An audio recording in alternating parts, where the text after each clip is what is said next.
I laugh when men give gym or workout advice to women.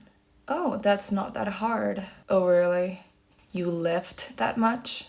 Oh, it took me less time to achieve that, says testosterone. Like, bro.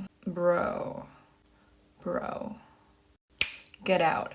Males have irregular variation in their most important hormone, which is testosterone, while women have dramatic fluctuations in their hormones for an entire month, divided in 4 phases. And these fluctuations or changes will affect our mood, energy, skin, sleep, temperature, fluid retention, blood sugars, insulin sensitivity, hair growth, etc.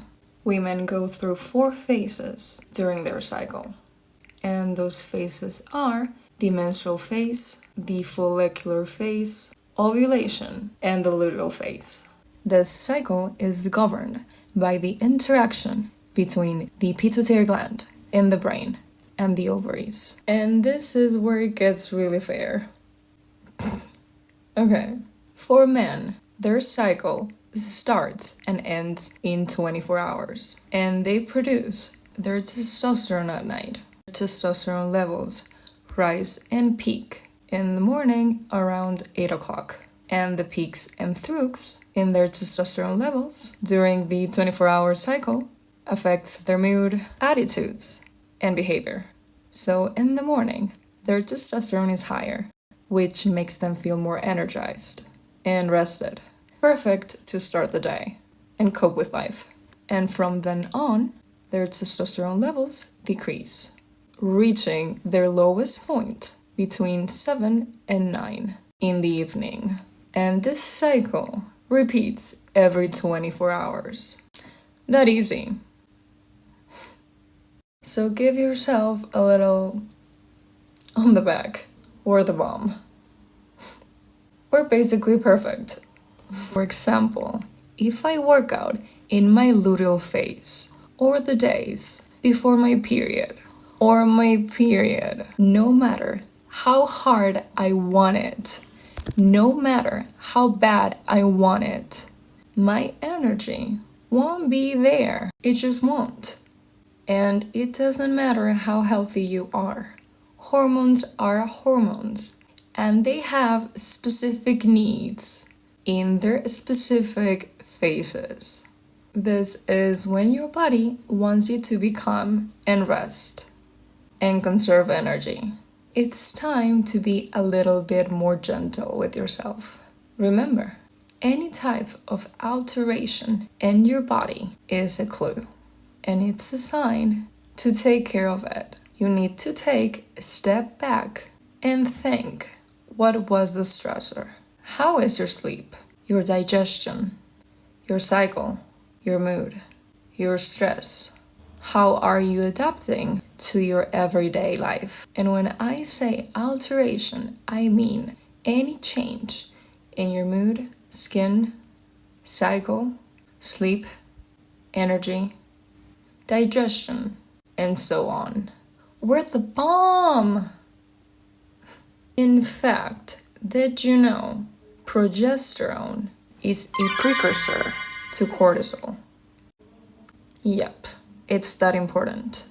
That means progesterone is needed to make cortisol. Therefore, progesterone levels will decrease when cortisol levels are high.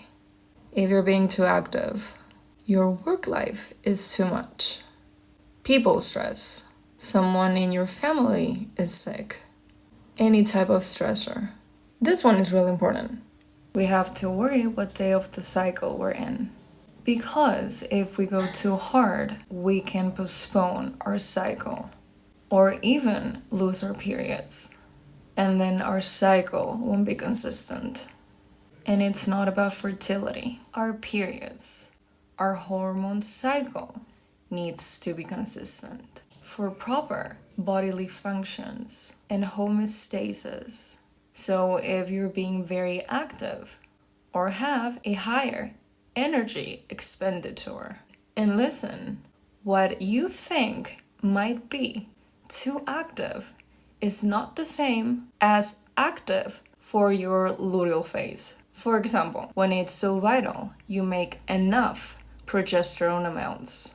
Not what you think is being too active. Please make that distinction. For example, I am very active. I have conditioned my body to withstand high intensity training. I can go really hard and not feel tired, not feel fatigued. And I will think I haven't gone that hard, that I haven't been that active, too active. And then boom, surprise.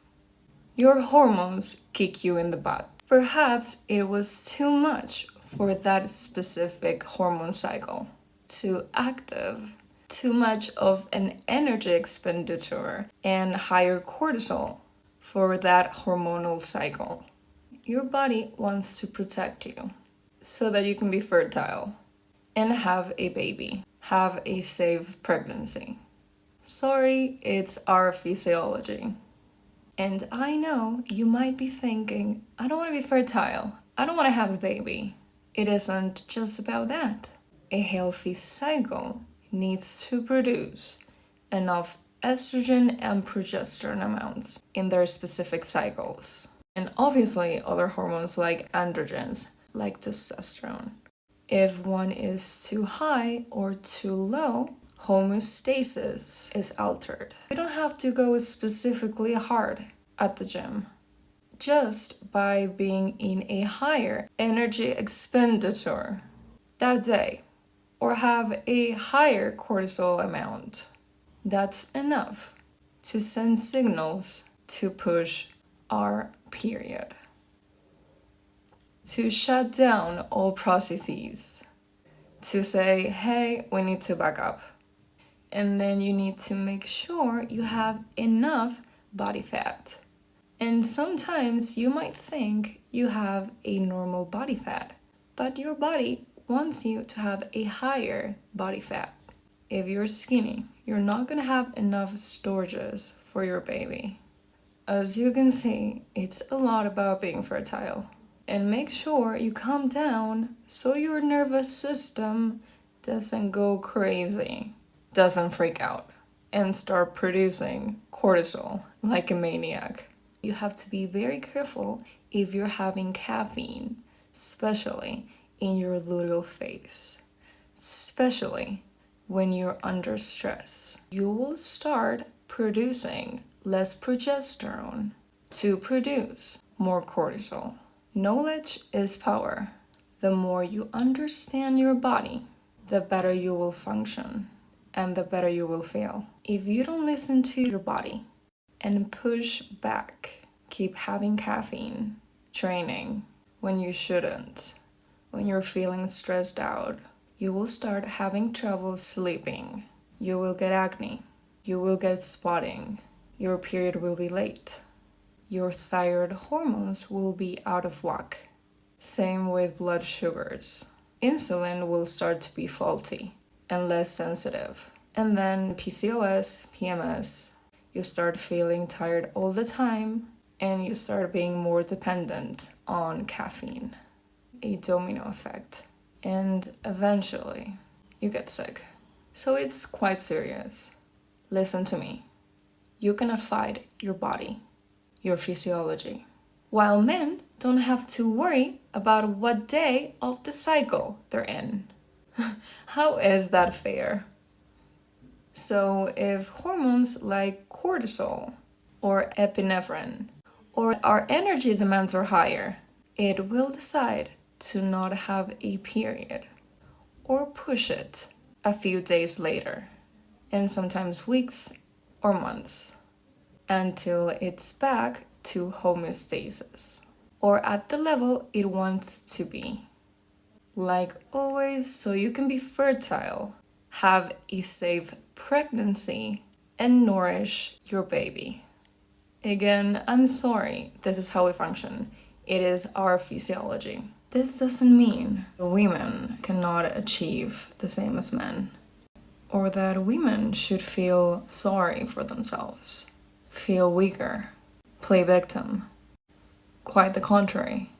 But you need to understand how your body works. So if you see a girl doing push-ups, pull-ups, lifting hard, achieving a new PR, a personal record, when somebody lifts their heaviest weight ever, give that girl a damn gold medal. You have no idea the time, energy, and effort behind. We really deserve it.